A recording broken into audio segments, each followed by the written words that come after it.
Welcome back to the channel. Some years ago, almost 10 years ago, I hosted a podcast called SCIFI on Screen. The podcast lasted about 5+ years, and I gently closed it down in order to transition into a YouTube channel talking more about books and movies. But I reviewed films one at a time, sometimes compared originals to remakes, sometimes I did special shows. But a lot of the criticisms and a lot of the critiques and analysis that I did for these films, I stand by. And so I thought, since I've done over about 100 shows, that I would share the archives with my new audience here on my YouTube channel. The shows range from about 45 minutes or so more of a podcast. I'll just put up a static image of the old logo, and you can listen and enjoy. I'm going to do these weekly, and hope you enjoy. Welcome to another edition of Sci-Fi on Screen. I'm your host, Jeff Palermo, and today we're going to be talking about John Boorman's 1981 fantasy epic Excalibur. And Excalibur will be the first fantasy film that we're doing here on Sci-Fi on Screen. I'm going to attempt to cover fantasy, science fiction, comic book films as well, and I may fold horror into this as well in the future. My exposure to Excalibur started when I was 13. My dad took me to see it first run at an old ramshackle standalone movie theater in Bayshore, Long Island, where we would see films together. I think we saw Black Stallion there back when you lived in the burbs, you had this single movie house, so prior to the multiplexes. I remember being thrilled at it then, and I remember at 13 being kind of freaked out at some of the graphic nudity and sexuality. But I didn't really appreciate the film until I was well into adulthood. Now it's it's a freak out, as some reviewers like to call it. It's all kinds of crazy stuff in it. If you want to try to review it as a seamless, well integrated, kind of a film, it's not that. It's a big fat mess, but it's a big fat mess that I love. And I don't know much about Arthuriana. My mythology expertise really lies with the Greeks. I've just undertaken a small project to kind of read through Mallory's Death of Arthur and some of the other quest literature that's associated with Arthur. And I'm finding that it's fascinating reading. I won't be really pulling too much from the myths as I review the film because I'm just learning about them. Boorman had planned a film adaptation of the Merlin legend, as they call it, as early as '69, but some studio rejected his concept. Then they wanted to give him Tolkien's Lord of the Rings. And so Boorman did a pass on Lord of the Rings. He wrote a 3-hour, one-film script with this guy, Rospo Pallenberg. United Artists rejected it. They thought it was too much money. Amazing. It took how many decades until they gave Jackson all that money to make it.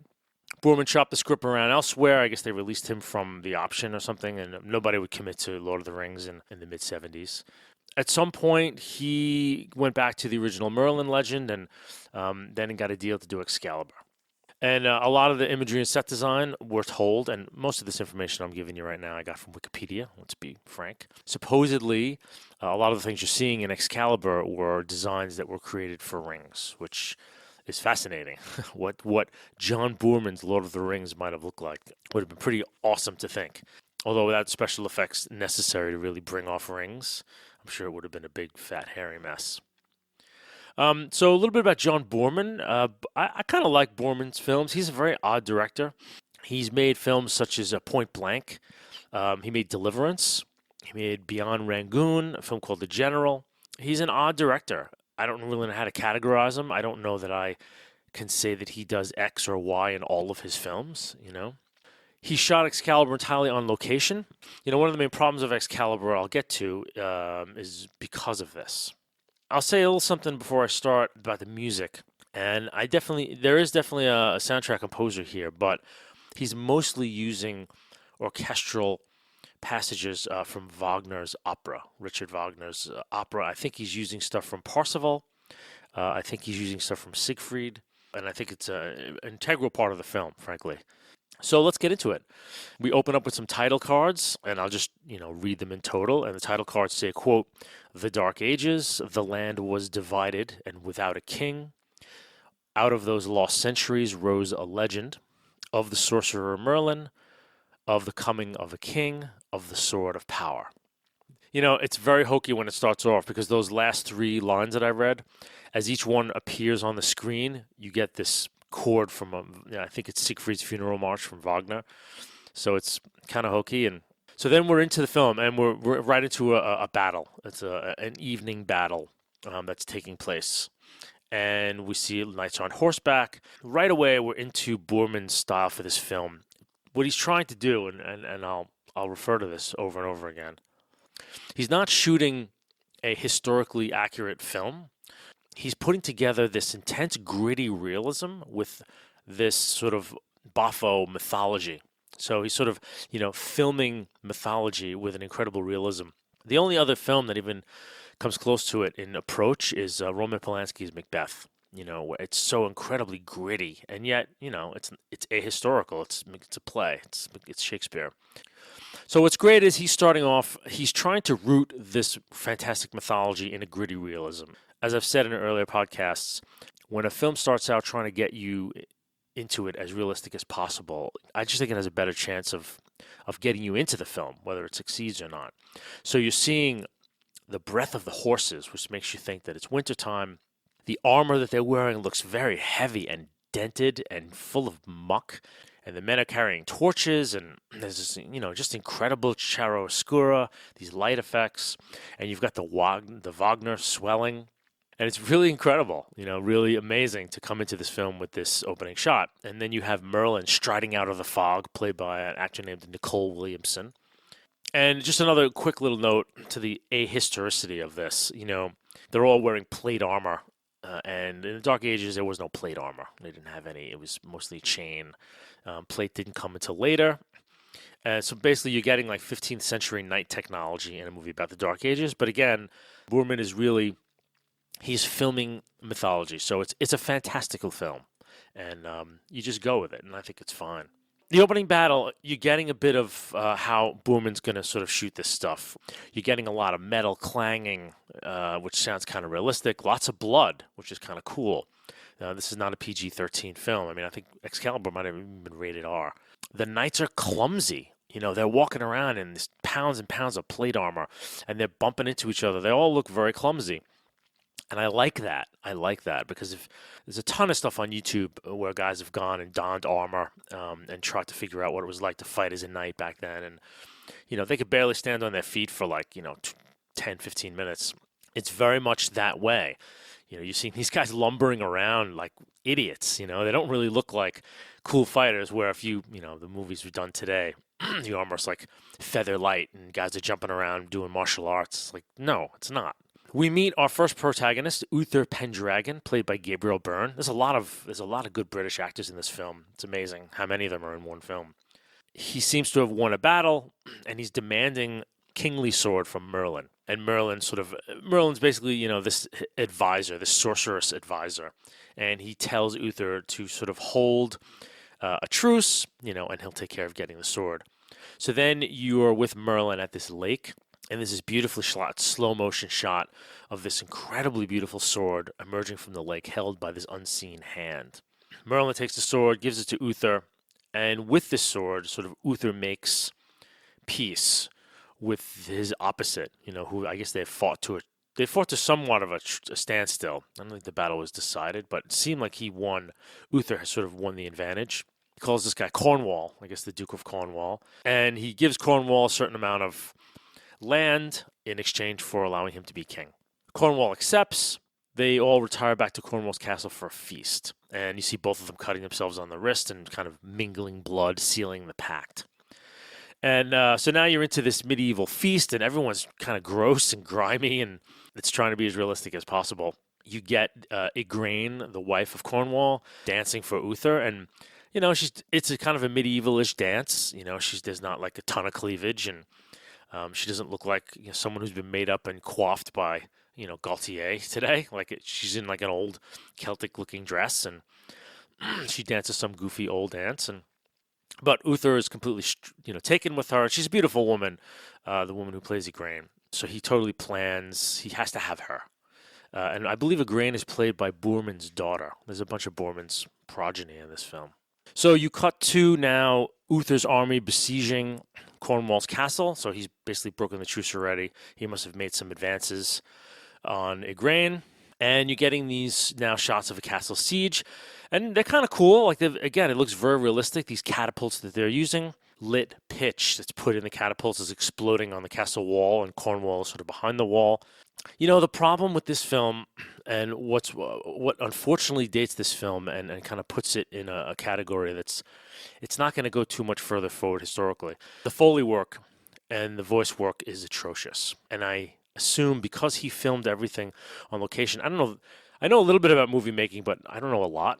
I know that most of the time when you go see a film, that every sound you hear when you're watching a film does not come from the place where you're looking at. You know, that all of the sounds in a film are scrapped. I don't know if that's true about the dialogue. I don't know how much, real set dialogue they use. I know that they always bring actors back in to dub certain things where something has gotten in the way or the dialogue track has been compromised. And I think that's the case with everything, But the Foley work and sound work in this film is very bad. It's bad in the battles. There are moments when the clanging of whatever they're using to make it sound like swords and armor and shields crashing against each other, that's really cool in itself, All the other sounds and all of the line dubbing that's done by the actors, it's terrible. It always takes you out of the film until later on in the film when things get a little more intense. But the first, I think, half hour of this film, the rhythm of it, the bad Foley work, the bad line readings, it's bad. It's very bad. There's something about the way it's shot, though. It's beautifully shot on location. There's a gritty, grimy realism to it, and the performances are very intense. I wouldn't say any of these performances were already good at the moment. They get a little better as we go, but they're very intense performances. So, I don't know. For whatever reason, if you can make it past the first hour of Excalibur, I think, you might be able to appreciate what the film's trying to do. Anyway, you have this battle. Cornwall basically is successfully holding Uther's forces off, and Uther now begs Merlin to use some kind of magic to penetrate the castle.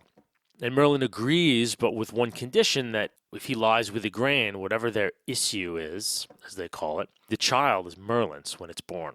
And so, Uther is just lust crazed. He agrees. So Merlin goes into one of the few times in the film where he does this chant of making, Anal Nathrak, and the lines that come after it. It's kind of cool. Cole Williamson, is wacky in this movie. There are times when he's very intense and cool. There are times when he's goofy, and you never know what he's going to do next. And there's sort of a part of this performance, you're whenever he enters the screen, you never know what he's going to do. And I don't know, I find it kind of electric, even as it's kind of dicey at the same time. So Merlin stands by some Stonehenge-looking thing, and he starts chanting the spell of making, and it forms this fog. And the fog is sort of like a fog bridge upon which Uther can ride into the top of Cornwall's castle. And he changes Uther into the outward visage of Cornwall. So his armor looks like Cornwall's, and actually physically he looks like Cornwall. And at the same time, they see Cornwall leave the castle with all of his men in pursuit of Uther. So they've been drawn out of the castle. So there's no one there. And we get the first of these weird wailing effects as Uther rides across the fog bridge. And it's a goofy sound. It's like, oh, think of the goofiest kind of 60s wailing sound, and it's repeated many times in this film, and it's as goofy each time. So Uther enters the castle. He's let in because everyone thinks he's Cornwall, and he basically has sex with Igraine. And we see he basically enters the castle, and he enters into his bedroom, and we see young Morgana, who's going to turn out to be sort of one of the villains in this film, the real first daughter, I think, of Cornwall and Igraine. Basically, right in front of her, this child, Uther and Igraine have sex. And it's weird. Like, he just rips Igraine's clothes off and starts having her, like, in his full armor. He doesn't even take his armor off. It's really weird. And, it's a full-on nudity. And it's kind of a cool scene in a sense because Morgana's watching them have sex. And then they keep cutting back to Cornwall, who's ambushed then by Uther's men. And as Uther's mounting to climax, as they say, Cornwall is killed, and his moment of orgasm is when Cornwall actually dies. And they keep cutting back and forth, and they keep on intercutting with young Morgana watching. It's kind of cool. Definitely gives it an urgency. There's that weird wailing in the background, too, which is kind of odd. It's kind of gonzo. Uther leaves, and later Cornwall's brought back into the castle dead, and of course Igraine is... doesn't understand how this is possible since Cornwall was there and they had sex that night. So then the next moment in this movie is 9 months later. Igraine has given birth to her and Uther's child. Now, she doesn't think it's Uther's. Basically, Uther has taken her as his queen now that Cornwall is dead. Once Uther sees his young son, he seems to want to renounce violence and battle. He's like, I've grown weary of battle, and I need to learn how to love men. And, he looks at his son and is like, I will learn with you how to love men. And he wants to become a father. But this is not to be, and Merlin enters at that moment and basically takes the child, and he's angry about it, and of course, Igraine's freaking out, and Merlin leaves with the child. And then we cut to Merlin walking through the forest, and Uther and his men are in pursuit of Merlin. He's decided that he's not going to stand for it, and he's going to get his son back. Uther and his men are then waylaid by these bandits, I guess, who happen to have come upon them, because here's the king out in the open with not a lot of men around him, so he's been ambushed.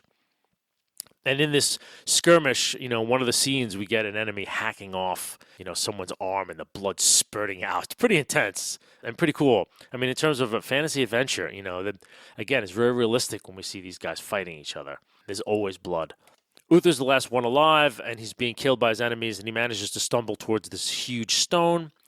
And he knows he's dying, and he's like, if I can't have Excalibur, no one will. And he plunges Excalibur into the stone. And then he dies.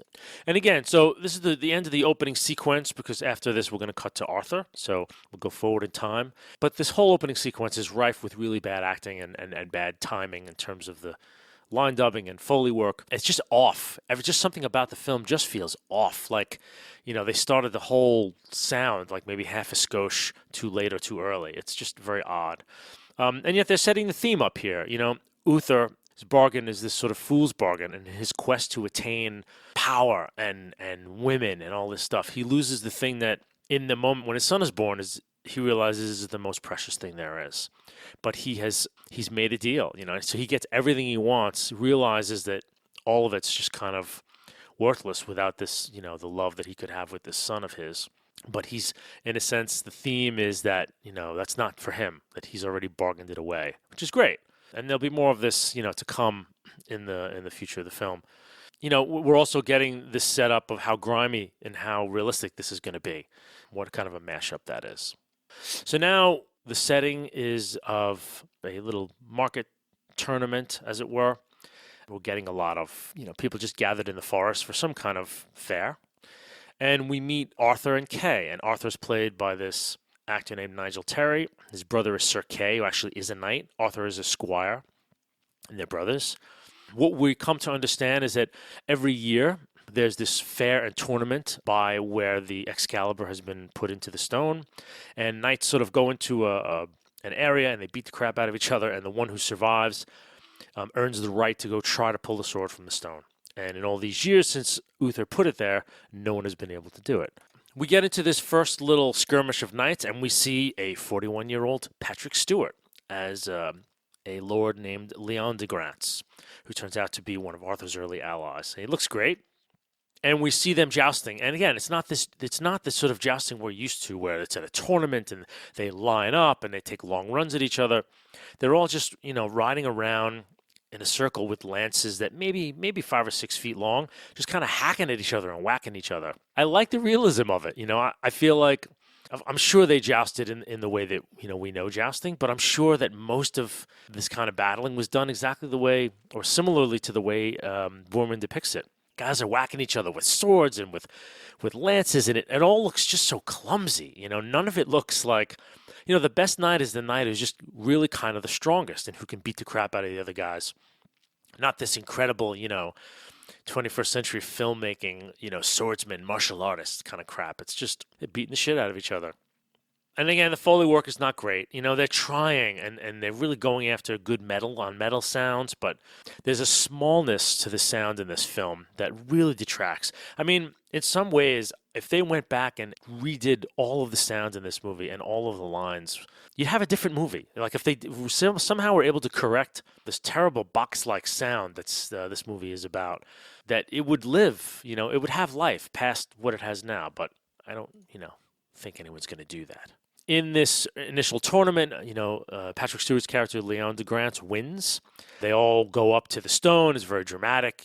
Patrick Stewart is blessed by this, I guess, holy man who's sitting next to the sword. He tries to pull it, fails, of course. So now Arthur's brother Kay is set to join the battle because obviously Arthur can't fight. He's only a squire, and only knights can fight for the right to draw Excalibur. Kay goes to get his sword, and it's gone. And of course, him and his father kind of chide Arthur, where the hell is his sword? So Arthur runs back to their tent, and he realizes that Kay's sword has been stolen. So he's running around like crazy looking for a sword, and in searching, he comes upon Excalibur in the forest, and the holy man next to it is sleeping. And he tries to pull it, and it comes free. And he's looking at it, and he runs away, and he gives it to Kay. He's like, hey, Kay, actually, no, Kay and Sir Ector, who's their father, come up to him, and after he's done it, he gives it to Kay, and he says, Kay, I found you a sword. Then Ector comes up and asks Kay, did you pull a sword from the stone? And Kay says, yes, father, I did. And then he waits a beat, and he's like, no, it was Arthur. I can't. Like, he has his moment, and he's totally honest. Ector sort of like, well, put it back, So Arthur puts it back in the stone, and then at some point, other knights come upon them all and realize there's some hubbub, and this knight named Uriens, I guess possibly you won the last battle. He wants to try. They want to let Arthur try to pull it out again, and this guy Uriens tries. And of course, there's drama because you think, well, Arthur freed it now, so whoever's going to come after Arthur now should be able to pull it out. But Uriens fails, and then Arthur just pulls it out. He's the king. The legend is whoever pulls this sword from the stone is the king. We get the explanation that Sir Arthur looks to his father as like, I'm not a king, Dad. I'm your son. And Ector explains that you're not really my blood, that Merlin brought you to me when you were a child, and I raised you as my son, and I came to love you. This is one little moment, and Kay and Ector are like very sweet characters. And this is the beginning of why I love this film, because there's an undercurrent of real earnestness and real, I don't want to say sacrifice, but sort of the notion of earnest goodness that continues to surface in this film as a theme. And it's definitely part of the whole, chivalry is probably a joke, right? But the notion of chivalry is that when you undertook the code of chivalry, when you became a knight, that you were pledging yourself, and you're definitely pledging yourself to God, because it was a very religious thing. And you were pledging yourself and sort of promising to be a good man, and to do noble works and to defend the land and to defend the innocent and so on and so forth. Like most things, the notions of chivalry were great. Whether they were ever really carried out by anybody and they ever lived in the real world, who knows? But the mythological notions of chivalry definitely come up here. And that's why I love this film, is that there's a spiritual element that runs through this wacky film that I think is just very powerful. The cool thing is what happens here is that no one accepts Arthur as a king. He's this boy from nowhere, except Patrick Stewart's character, Leon de Grance, who says, I accept the boy. And immediately Merlin leaves. Arthur kind of runs after him, and we hear that weird wailing song again, and now there's this sort of vigil between Arthur and Merlin. And in the middle of the forest, Merlin's sleeping, and Arthur's there with him, and Merlin is explaining sort of the mythology of this film, which is the notion of what the dragon is. Earlier we've gotten this notion of the dragon's breath, and later on we'll get, what the dragon is, that the dragon is the land is the dragon, and that it's part of sort of the power of this world, that it's everywhere, and that it's connected to Arthur and Arthur to it. There is this connection that he has to the land, which is very special, which is why he is who he is. There's a weird visual here where Arthur's walking around looking at animals, and I think what the filmmaker tried to do is to give you a sense that Arthur's connected to the land. So all of these animals are sort of emerging, possibly to greet their new king, and Arthur has a very special relationship to the animals and the plants and the trees and everything in this world that we're seeing. But it's an odd thing. And basically we get to the point where Arthur is asking Merlin, like, what do I do next? I don't know how to be king. What should I do? Merlin kind of advises him, like, this Leon de Grance is the only noble who's with you, and his castle is under siege by all these other knights. And then Arthur's like, well, we should go and help him. And Merlin's like, there you go. First act is king. Let's go help him. And off they go. So now we cut to Leon de Grance in his castle being besieged by the surrounding troops. And, a very small scale, which I think is realistic in terms of, Dark Ages medieval battles. They weren't these hundreds of thousands. They were smaller groups. But this seems very small. Like the scale of this is, there's probably maybe 3 dozen knights, maybe besieging this castle, which I like. I kind of like that it's, it's more realistic, that we're not getting siege engines like Lord of the Rings, because it's the Dark Ages. Like, it wasn't organized on that scale yet. And there's some good fighting, actually, in this sequence. You see the enemy putting up these siege towers and how they're getting into the castle, and it's all done very realistically. You're definitely getting a sense of the heaviness of all the armor that's being worn, and they're just, Borman shoots so well. I mean, most of the shots in this film are just done with such beauty. It's almost as if Ridley Scott was behind the camera. It has that Ridleyness to like Ridley's early films. Really beautiful. Film has this music, Carmina Burana, which is by this composer Carl Orff, which, if I played it for you now, you'd be like, oh, that? Because it's like in every trailer ever written, every fantasy tinged trailer ever written. And it's churning underneath the battle. And the Foley work sucks, and you just, you have to kind of get used to it or not if you want to keep going in this film. But what's cool about this is we get a sense, because of the editing, I can follow the battle. I can follow Arthur climbing up, putting a hook on a siege tower, and then Merlin spurring horses, and it falls over, and then Arthur kind of jumping up on the parapet to help, and then the siege coming from the other side of the castle, and just Arthur's efforts and him wielding Excalibur, which is kind of goofy. And we see Leon de Grance's daughter Guinevere watching Arthur kind of kick ass. And then there's this moment when there's a very realistic killing of a knight where Arthur's on the parapet, and he's face to face with this knight, and he's like looking for open spots in the armor and then jamming Excalibur into the spots to kill, and he pulls it out and finds another one. There's a lot in this movie and a lot of other movies with knights where like one knight hits another knight in the chest with the sword and the knight falls down, and it's like, why did he fall down? The armor protected him. If you read a little bit about medieval warfare, you realize that a lot of times the sword was held two-handed. It's more about finding holes in the enemy's armor and jamming your sword into those unexposed places in the armpit, in the waist, the knee, places where you could get inside and hit the body, that you weren't just swinging for the guy's chest or and unfortunately in this film too, there's a lot of, Arthur hits a couple of people with Excalibur and they just drop. But this one shot, I wish there would have been more of it. It was really cool about how a medieval knight might be killed or how two medieval knights might fight. So I really, really liked it. So then comes my favorite part of the movie. Arthur helps Leon de Grance sort of defeat all the knights on the parapet of the castle, so that's safe. And he sees Uriens, who's one of the knights, who's sort of leading, kind of the lead knight of the enemy forces. And Arthur jumps off the parapet and knocks Uriens off his horse. And they fight briefly, and Arthur basically has Uriens at his mercy. So Uriens goes down on his knees, and Arthur has Excalibur right up to his neck. And everybody pauses. Arthur says to Uriens, I need battle lords such as you. Swear fealty to me, and I'll spare you. And Uriens is like, a knight, swearing to a squire, never. So Arthur's like, you're right, I'm not a knight. And then he says, you, Uriens, will knight me. And he gives Uriens Excalibur, and Arthur goes down on his knees. And Uriens gets up, holding the sword, and there's this incredible tension. And Merlin comes out of the crowd and he's like, I never saw this, what is this? And so this great sound cue, I don't even know what it is, but it's like this one note is held underneath, and all the fighting stops all around them, and everyone's gathering, and you hear someone yell from the background, keep it, Uriens! And Uriens is looking at the sword, looking down at Arthur, and Arthur's just there. Then the Wagner kind of swells, and Uriens knights him, and then gives Arthur the sword, and Uriens drops to his knees, and it's this incredible moment. Uriens swears allegiance.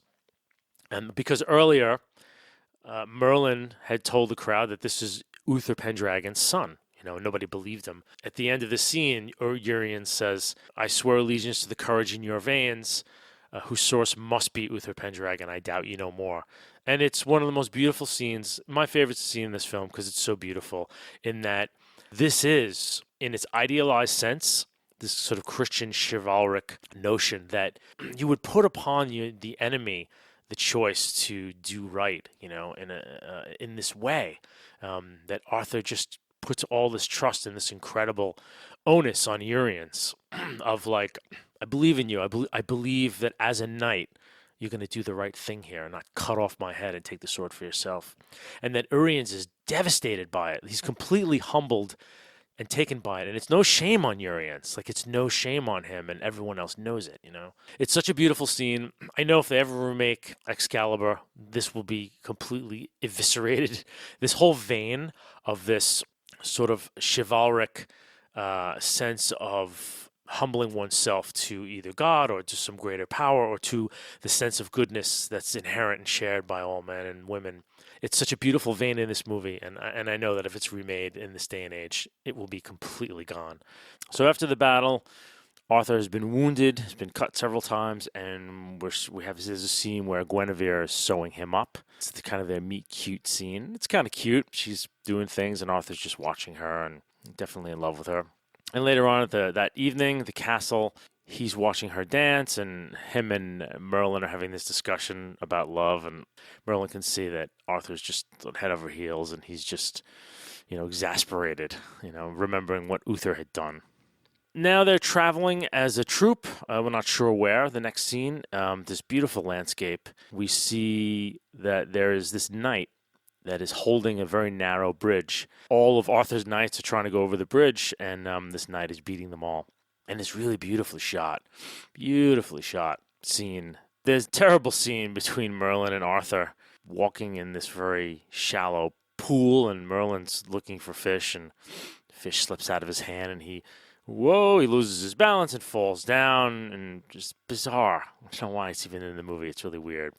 So everyone fails, and Arthur decides he's going to then go up against this knight, and the knight introduces himself as Lancelot of the Lake, Sir Lancelot, and he's in this wonderfully bright and shining armor, and he's defending the pass, and it's a little goofy. Like he's just there and he's living in these tents, and there are all kinds of lances, and he's just like there to joust. It's just a really good joust scene. It's one of the more of a classic-looking joust scene where, they start a long ways away from each other and hone in. Actually, Arthur loses the joust, and then Lancelot sort of has him at his mercy, and Arthur's like, get off your horse and fight. Lancelot is Arthur's master. It's evident to Lancelot, and he won't kill Arthur, so he's just sort of batting Arthur away and knocking him on his butt. It's very clumsily shot as well, and I think more and more like Boorman is just trying to get at that knights in these kind of armor, like it's a clumsy, awkward way to wage war against someone else, fighting in like a little tank. So at one point, Arthur is thrown upon some rocks, and he is about to be killed by Lancelot. And he calls upon the power of Excalibur, and it cleaves through the weapon that Lancelot is using and sort of smites him on the armor with such power that Lancelot himself is just completely thrown back and down. But at the same time, Excalibur is broken. And we have part of the, metaphor rising up again in this film. Arthur's really despondent. Look what I've done, Merlin. And Merlin's like, I'm not sure what you should do. And Arthur realizes that what he says is, my pride broke it. My rage broke it. And that in this knight simply standing up to him. And in a sense, Lancelot, even during the duel, tells him, it doesn't make any sense. You can easily ride around this bridge. Why would you go through all this? And so it's, sort of Arthur's stubbornness, and he's kind of broken his blade. And Arthur's devastated. He's devastated. And in that moment, he kind of is understanding the purpose of the sword, in a sense, to unite men, not to serve. And he says this, to unite men rather than serve the vanity of one man, which is him speaking all these lines is very didactic and clumsy, unfortunately. They're telling the viewer kind of what to think. Again, it's the underlying message in this film. There is an underlying spiritual journey going on in this film that Arthur is undertaking, and other knights who will later, in terms of wanting to be good and true men and what that means, And so I think it's kind of cool that Excalibur the sword is something that can be destroyed by the greed and avarice of man. It's kind of a really cool metaphor. I think the film's very aware of this. And as this film lurches forward on its bizarre, unsteady legs, I'm brought along by the music, by the cinematography, by the costumes, by the setting, and some of the themes that are bubbling up. And I'm equally pushed away often by the really bad sound and Foley work, the on-the-nose didactic screenplay, and most of the performances are pretty bad. The actor who plays Lancelot is actually a standout. He's pretty good, and he's able to make his lines kind of seem more natural than anyone else does. And Nigel Terry as Arthur, like he's kind of a goofy actor, and he gives it pathos. I will say that, but not much in the way of depth and not much shading to the character. Merlin urges Arthur to throw the sword in the water. The Lady of the Lake responds by reforming it, reforging it, and she's holding it out to him again. Arthur takes it. From there, now we're at the end of a battle somewhere. It's dark. It's night. We're getting some scattered dialogue here and there that Arthur's united Britain has repulsed some enemy invaders from across the sea, and I think they're near the cliffs of Dover, although they don't say that. But they're near the sea, and they've repulsed whatever invaders they've repulsed. Merlin lights his staff, kind of some light and flame out of the top of his staff. And he sort of gives this wonderful speech about to the gathered to remember, that they all came together to do this thing. And it is doom of men that they forget. It's a good speech by Nicole Williamson. It's really coolly shot. And then Arthur has a speech, which is just, it's bad. Because the men formed a circle around Merlin, and now Arthur's in that circle. And he has these lines like, I will build a round table. And I will build a castle around the hall and all this stuff. And it's just, it's very goofy. It does not come across well. The idea of how the round table was created, yeah, it's neat, and where the idea came from is cool, but it's just a very hokey scene and how it's delivered. Now we move to Leodogrance's castle. Guinevere is getting ready for her wedding, and Lancelot has arrived to escort her. You get this fatal moment, when Lancelot enters the castle, and she's at the top of the stairs, and they catch eyes for the first time. And something's going on between them. And there's plenty of charisma between Guinevere and Lancelot. You don't have to go too far to believe that these two would be fatally attracted to each other. And it's the beginning of the plot that winds its way through the classic legend of, Lancelot and Guinevere. And there's a nice scene where they're riding out. Lancelot is in his armor on his horse. Guinevere rides up next to him, and she's saying, my handmaidens are giggling, wanting to know if you will have any of them. And he basically says, no, I've given my heart to one woman, and that's it. And she's like, can I ask who? She's like, you, my lady. And he basically lays it out like, as long as you live, I will love you always, and I will never love another. It's this great tragic theme rises, and you can tell that she's just like knocked out by this. And the actor who plays Lancelot, his name is Nicholas Clay. He's probably the best actor in this entire film, or, is able to do the best with the not so great script that's there. We have the wedding scene, and again, here we are, we're in mythological realism, right? Because at Arthur's wedding, all the knights are all in armor, Arthur's in armor. If you're going to go realism, wearing armor in the medieval period, you wore it when you went off to war, The fucking shit was heavy. It took forever to put on. Like, you wouldn't wear it to your wedding. So it's goofy, and, I kept having to remind myself that, this is a odd mix of some gritty realism, but really in a mythological universe. So at this wedding scene, we meet Morgana, who was Arthur's younger sister, was actually the child of Cornwall and Igraine. And we find out that she is a sorceress, sort of a necromancer of her own right, and she meets Merlin. And she's kind of a Merlin groupie, so she's asking Merlin to teach her, the ways. Merlin asks her some questions like, what is this root, and so on and so forth, and Merlin's kind of impressed with her knowledge up to that point. And we get this notion, too, this throwaway line that the powers of necromancers in this universe are fading, and that the one god comes to drive out the many, and we hear that a couple of times. Next, we're at a scene where Lancelot is out in the forest, and I think in this film, because he's in love with Guinevere, but he will not betray Arthur at this point, he spends a lot of time away from the castle. So he's out in the wilderness, and this young boy is kind of stalking him and runs up to sort of seemingly hold him at knife point, but Lancelot gets the drop on him and tells him to go home.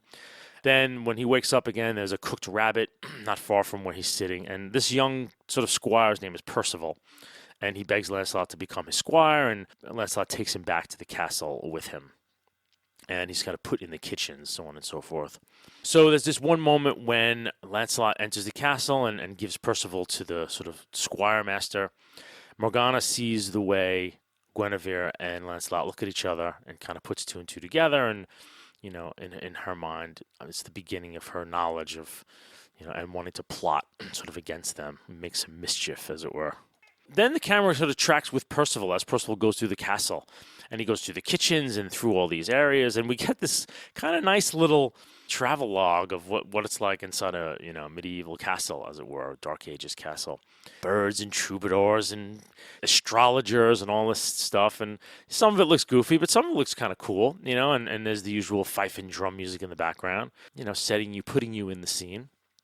And at one point, he kind of stumbles upon the knights gathering at the round table, and you see from up in the balcony where he's skulking, all these knights sort of gathering around this huge table. It looks kind of cool, actually. The round table in this film looks kind of good. You get a sense that they're all just bored. They're around the round table. They're sitting there, and Arthur says to Merlin, Merlin, have we defeated evil? The land is prosperous. There's no war. Things are better than ever. Have we really defeated evil? And Merlin's sort of like, good and evil will balance each other out. And Arthur sort of asks him, well, where is it? And Merlin's like, always where you never expect, always, right? And so in the next moment, Gawain, who is played by a young Liam Neeson, Sir Gawain is getting drunk. There's some talk about why Lancelot is never around. He's the best of them. And basically Gawain, because of Morgana whispering in his ear, accuses Guinevere, of being unfaithful with Lancelot, which is why he's not around. There's this thing where, Arthur being the king can't champion her and can't be the knight. And this whole chivalric code where, it's almost like the witch hunts. Like if two true knights fight each other, if two knights fight each other, the one knight who is true can never lose to the knight who is false, right? So he accuses Guinevere, and Guinevere is kind of pissed that Arthur can't defend her. And then she's about to forgive Gawain, and she says, let Gawain drink from Lancelot's cup in order to imbibe of his goodness and his wisdom. And so there's this great tension where the cup is filled and then passed from person to person, and finally gets to Gawain, and he's about to drink from it, and he dashes it down, stands up and accuses her. And so we're setting up this, this eventual duel between Lancelot and Gawain.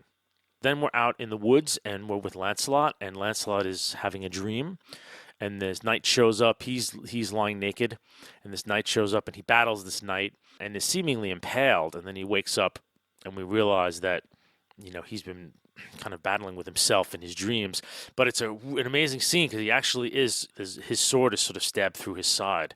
And it's a cool effect shot. Like, for a movie like this, I mean, here's this naked man lying there, and the camera really lingers on him, and it really looks like the sword is in his side, like in a very mundane way. It looks real. It's really cool. So then we cut back to this tournament, and this is the sort of proving the queen innocent tournament. Gawain is there, and he's like, I demand justice, and none of the knights will stand up for Guinevere. That no one will stand for her, and which is in itself a notion of where the kingdom has gone. Like, all these knights are all shiftless and afraid and corrupt and fallen. No one will stand for her, except for young Percival, who stands, and then someone tells him he's not even a knight, and so he's knighted right there by Arthur. He basically is given a shield and a lance, and he's sitting on top of a horse, and he's about to engage with Gawain, and then Lancelot rides in at the last minute. And he tells Percival, this is my fight, and him and Gawain ride at each other. And before that, we see that Lancelot's, badly wounded from his dream, and that sword stuck in his side. So there's blood coming out of his armor. So this is not Lancelot in his prime, but a Lancelot that's greatly wounded. And so they fly at each other at the joust, and they knock each other off horses. And basically, Lancelot's getting his ass kicked. Like, Gawain is pretty much beating him on, from hand to hand. And Lancelot's doing everything he can to hold him off. And it's a great fight. It's another really good, the one-on-one fights in this film are really cool because there's not a lot of cutting. The camera just stays back, and you watch these guys just pummel the shit out of each other. And it's done in a clumsy way that two guys, suited up with all this heavy armor, this is how they might fight, So there's a realism to it. It's not pretty. And it might not even be cinematic, but it's, again, I really respect Boorman's choice to do it in this way.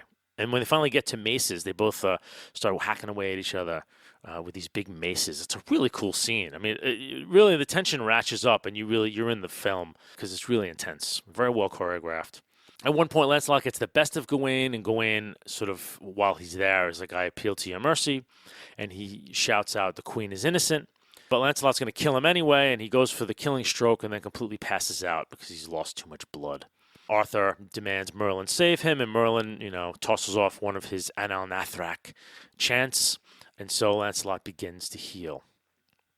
And at that point, Guinevere is just like completely smitten.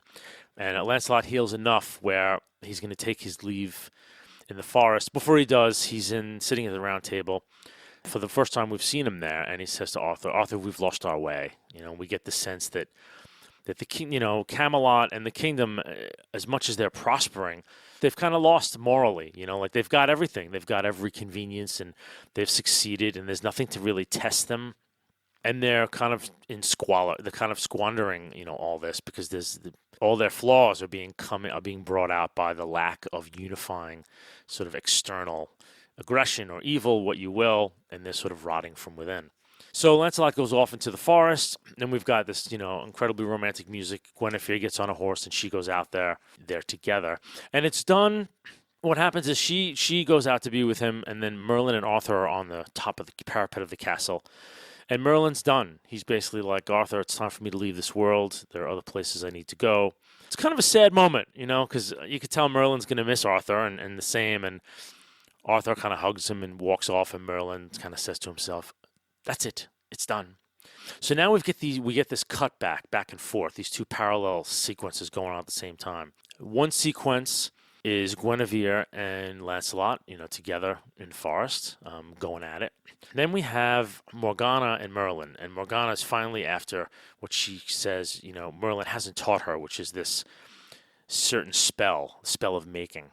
And Merlin sort of like, "Okay, you really want to learn it, follow me." And so they go down into this sort of subterranean place that he calls sort of, this is the dragon, or the seat of the dragon. And as he's leading her down there, Arthur discovers Guinevere and Lancelot asleep, naked, after having just had sex. There's this cool scene where Merlin briefly turns around and his staff is lit up. And he goes, "Look into the eyes of the dragon and despair. I cast you out." And he's going to obliterate Morgana because he's telling her like what a petty sorceress she is, sowing evil everywhere. And so he was going to destroy her.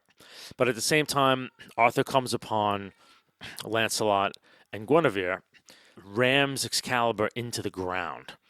And at the minute he does that, we see sort of an Excalibur also go through Merlin. So that it's kind of murky. It's kind of this notion of Arthur severed his connection to the land and to the dragon, and the dragon was a lot of the sorcery that allowed Merlin to thrive and survive.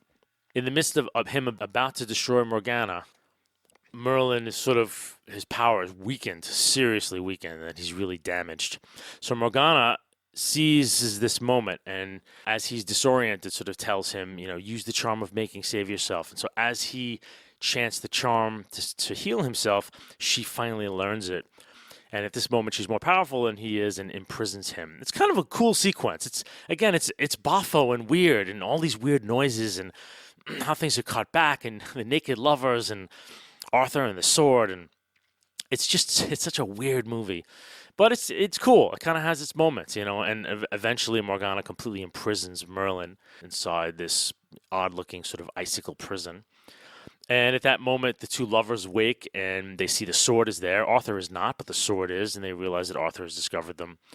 And Lancelot freaks out and just runs away, and Igraine runs to the other direction, and they scatter. So now that Morgana briefly has this power, and she bewitches Arthur, and basically in the same way that Merlin allowed Uther to lie with Igraine, stay with me on this, by turning him into the likeness of the Duke of Cornwall, Morgana does it to herself, turning her sort of into the likeness of Guinevere. So she has sex with Arthur, impregnates herself, and all this time uses this charm of making. And then there's this crazy scene. They flash forward to Morgana pregnant and having her own son. And she's pregnant and she pulls her own son out of her womb. She's up on this altar and, basically having the baby by herself, pulls the baby out of her womb on her own. It's a cool scene. I mean, never seen anything like it, frankly. And then I think it's a cut back and forth moment still, Arthur is praying on the steps in the chapel of Camelot. Some lightning sort of comes out of nowhere and strikes him down, and he basically goes into some horrible sickness. cut to a knight riding through this dying land, and people are crying for food, and we can see that nothing is growing. At the end of it, and the knights all gather at the round table, and Arthur's just, you could see that he's done, and he's basically telling them, we've got to find the Grail. That's the only way, is to find the Holy Grail. None of the knights are like, well, where do we look for it? He's like, I don't know. Signs, portents, intuition. Follow God's lead, and you will be led to the Grail. It's kind of a spiritual quest. So then we get these shots of all these knights riding out. It's kind of cool, actually. A lot of the scenes, a lot of these knights fail and they die. And so we see just a lot of great landscape shots of, I'm assuming these are places in Britain or the United Kingdom. We follow Percival mostly. He is on horse and he goes through these various landscapes and just this beautiful shots of the mist on mountains, and then he's in a sort of a cold wasteland and he's up on this plateau. It's a really cool shot when he comes upon this knight, and from a distance it looks like a knight's just sort of taking shelter in this little stone house, and he rides up to it, and then the camera is in front of the knight, and we see that the knight is just a skeleton in his armor, but it's creepy, and it's really well done. He's just kind of, the knight must have like died on his knees and just kind of, was frozen there by time and the rust on his armor. So you realize that, they've been looking for the Grail now for years, and no one has found it.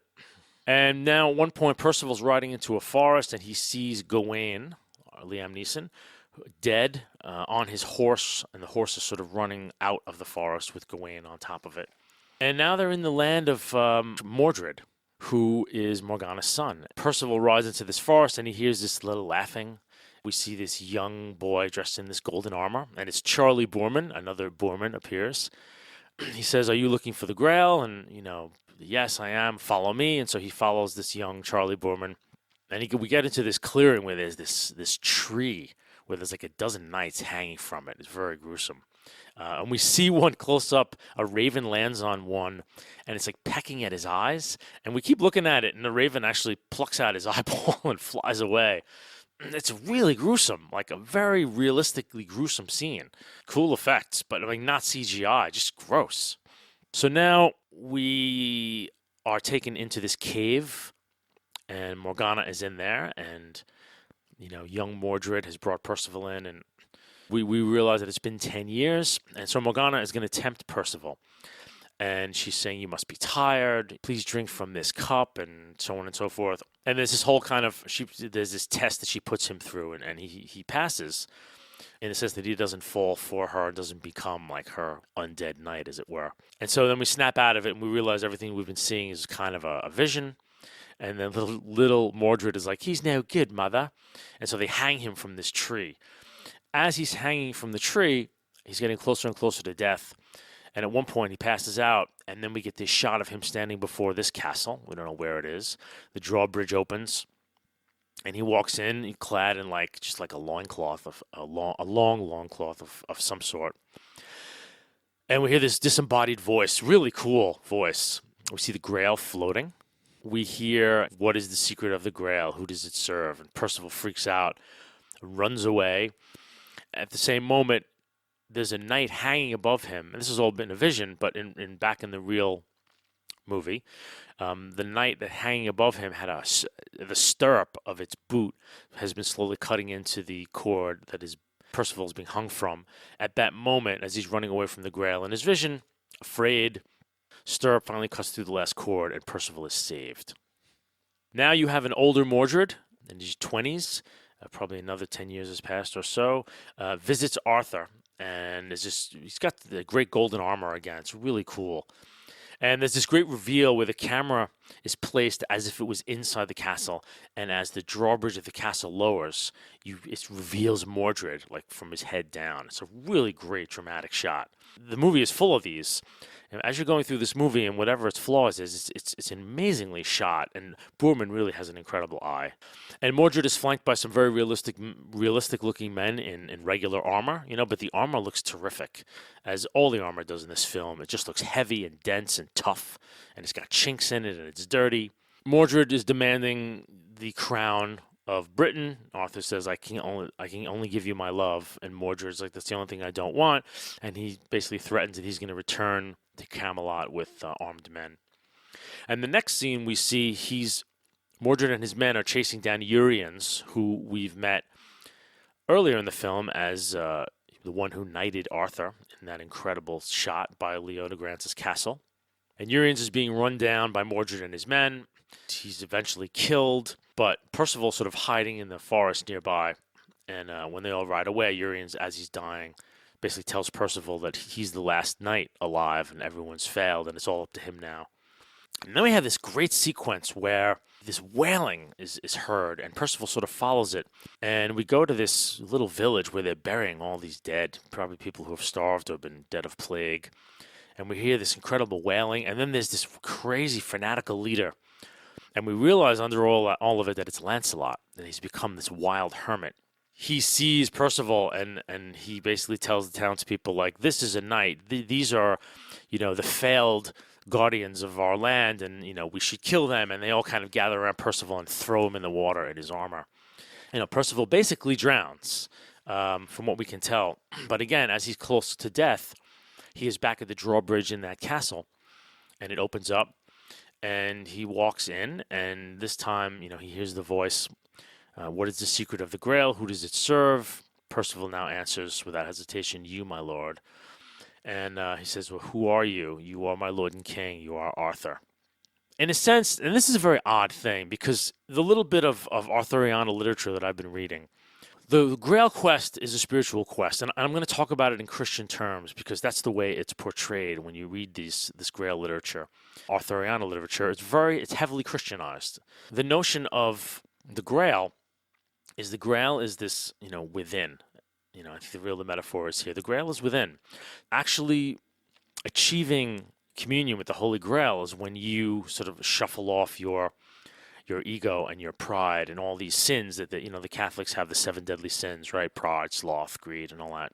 And the notion is that when you have proven, in a sense, that you've really, really renounced these sins for good, you have kind of given up everything that goes along with them and surrendered your life to God, that is the Grail. That what happens within you is this incredible spiritual transformation.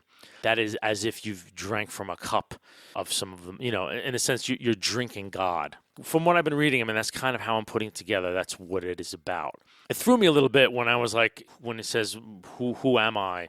You're Arthur. But I guess in some way, too, what they're saying is that Arthur and the land are one, and the dragon and Arthur and the land is sort of the spirit of God and is sort of all wrapped up together. That's what I'm imagining, or, just Boorman didn't understand really what Grail Quest is meant. But I think it has more to do with Arthur and his connection to the land and that relationship being sort of within God's grace in some way. But I could be completely wrong, and please email me with other perspectives because I'm learning the spiritual bent of this literature, and it's fascinating to me, and it's also not very clear very often. In a sense, the problem with this is Percival really hasn't earned the right to receive the Grail. We haven't seen Percival do it. Yes, Percival survived sort of being tempted by Morgana, right? So I guess in that sense, there was a spiritual test that he passed. He did not fall into, sort of her clutches. And I guess the reward for that is the Grail for him. But it's just, the theme in this movie is so clumsily handled that other than here and there in incredible scenes where it's beautifully handled, there's no real arc. None of these characters really do anything except engage in scenes in this film. So suddenly Percival is there, back at Camelot, and he moves toward Arthur, and he gives him the Grail, and Arthur drinks. And there's this great line. Arthur says, I did not know how empty was my soul until it was filled. And Arthur's sort of waking up now, and he has this great line where he says, quote, I've lived through others far too long. Lancelot carried my honor, Guinevere my guilt, Mordred bore my sins, my knights have fought my causes. The problem with it, it's so on the nose that the metaphor is being trampled underfoot. But the movie's trying to get at Arthur recognizing, what his earthly rule has been like and how he has lived. And in a sense, the sacrifice of Percival has allowed him to sort of get a sense of this new way he could be in the world. But it's very clumsily done. And yet, it's a nice scene in itself because in that scene, Nigel Terry really nails it. And Nigel Terry always looks... if there's any criticism I have of him in this film is sometimes he's emphatic to a goofy sense, but he's always convicted in his portrayal of Arthur. And I think it allows scenes like this to kind of still live, even though they're kind of poorly constructed. So now Sir Kay, who's, Arthur's brother, is still his main counselor. They rouse the troops, and we hear Karmrana Burana again, the Karl Orff theme. They all gather together and ride out towards battle. And as they're riding, the land is blooming around them and really bad special effects. We're getting this idea that Arthur and the land are now connected again, and life is coming back to the land as Arthur rides into battle. And Arthur goes to a nunnery and visits Guinevere, where I guess she's been since her dalliance with Lancelot, and he asks her forgiveness. It's a really sweet scene of like an old married couple. You figure Arthur's going to be there and demand her repentance or whatever, but he asks her forgiveness, and I guess it's more for for her having to love a king, which is his first duty is to the land and to his kingdom, and he's king first and husband second, and so he's kind of apologizing for the lack of love that he, in a sense, deprived her of, which I think is beautiful. I mean, it's a beautiful little scene, and it's played really well, and she's so touched by it. And they really have this tender reconciliation. It's really wonderful. And she's kept Excalibur, and she goes and gets it out of her little case, and he's blown away. And in a sense, his humility has restored it. Like, if he stormed in there and was like, listen, bitch, blah, blah, blah, blah, blah, I doubt she would have given him the sword back. But like, I feel like in the theme of the film, and his kingly humility has restored, his relationship to the land, and now Excalibur as well. And now we're getting, the Wagner is swelling, and we've got the eve before the battle, and we have Arthur walking around what looks like kind of Stonehenge-like artifacts, calling out to Merlin. And there's this cool scene when he strikes his fist against the side of one of these Stonehenge pieces. Briefly, you see the underwater chamber where Merlin was imprisoned flashes to life briefly and then darkens. A really neat shot. Arthur, because he has now come back to the land and his connection is restored, he's woken up Merlin. He has the power to do this. Merlin basically has a brief moment with Arthur. Now, Merlin only lives in dreams now. So there's a brief moment where Merlin looks at Arthur, and Arthur's like, are you a dream? And he says, a dream to some, a nightmare to others, and he vanishes. And we get this sense that Arthur's talking to other knights, and they've all kind of dreamed of Merlin, and we get the sense that Merlin now only lives in their dreams, which I think is cool. So he doesn't come back fully. Like, he was damaged to a certain point. Morgana damaged him at such a certain point that, he now only can live in their subconscious, which I think is great. And so now he appears to Morgana in Mordred's camp. She's sleeping, and what we don't realize is that the interaction between the two of them now is all in her dreams. But in her dreams, he causes her to start chanting the charm of making and create a fog. And, he plays to her vanity to get her to do it. He's like, oh, can you really do the charm of making? Is this possible? So she creates this fog, and what he tells her is that, all this power that you're using, you can't use it on keeping yourself young and beautiful, because she looks exactly the same as she did 20 years earlier. Merlin recognizes that she's been using the dragon's power to keep herself young, and so for her to use it on another large enterprise would drain her of power. And so Mordred gets wind of this fog emanating from her tent, and he storms in, and there's this toothless, like, really, really old, incredibly ugly woman there. Looks at him with like this one tooth. And Mordred is like horrified, and he just stabs her. And so Morgana dies at the hand of her son. So then we have the final battle between Mordred's forces and Arthur's, and it's all done in this dense fog. So it's really not much of a battle. There's a lot of shots of knights beating the crap out of each other. There's a lot of blood. It's realistic and gritty in its way, but it's very confusing. And obviously, the film is saying they're in a fog, so we're all confused. I feel like Boorman sort of took a way out because I don't think he really knew how to stage a big battle like this, or maybe didn't have money. So just becomes knights blundering around in the fog, killing each other.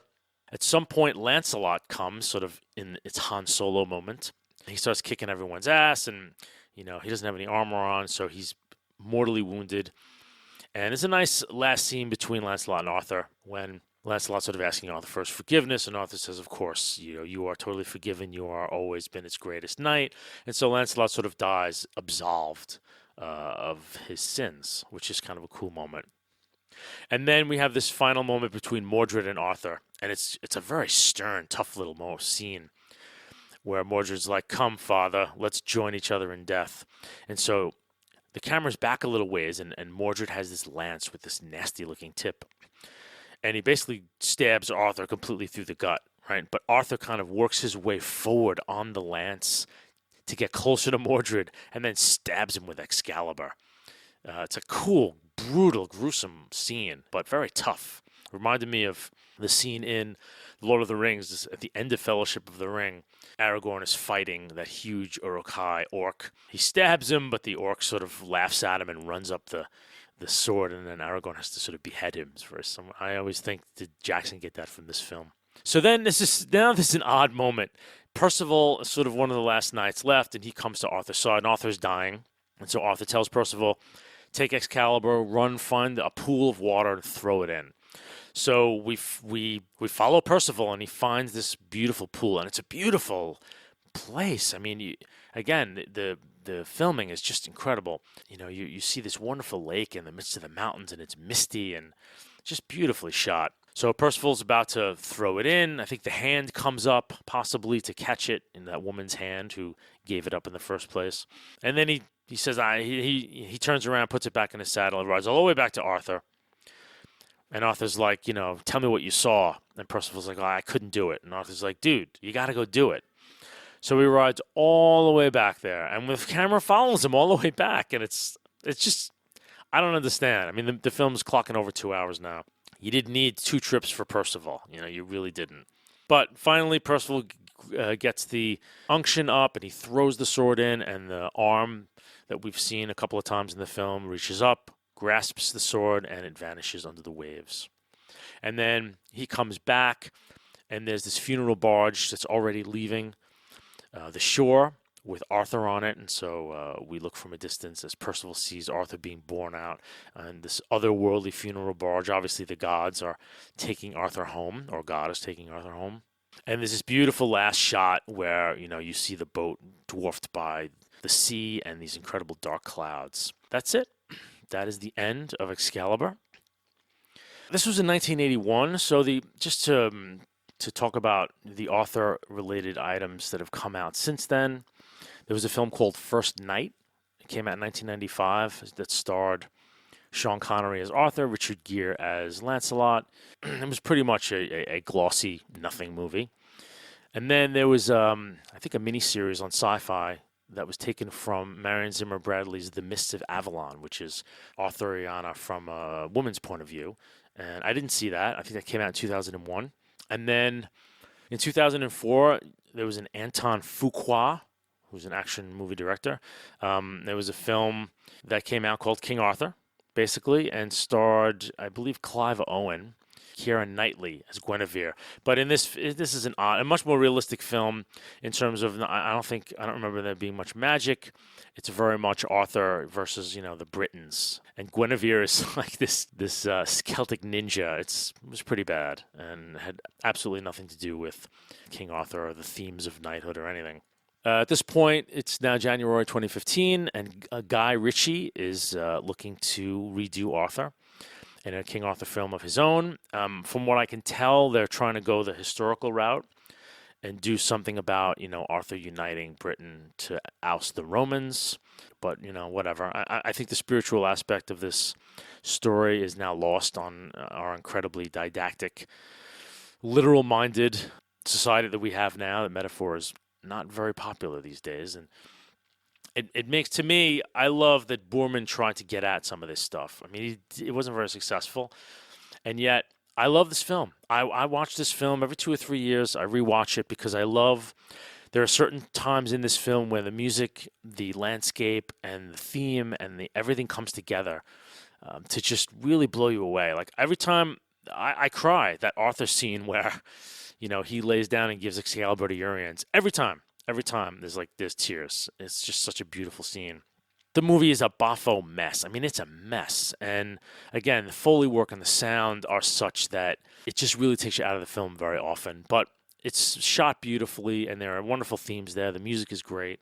So, for a wonky film that it is, it's really one that I really like. And so that wraps up our Sci-Fi On Screen episode on Excalibur. You can find us at sci-fionscreen.com. You can find us at Sci-Fi On Screen on Facebook. And we are on iTunes, and we're on, you can, any mobile device that has a sort of podcast app, just type in Sci-Fi on Screen, and we will be there for the taking. Hope you guys enjoy the show, and looking forward to next time.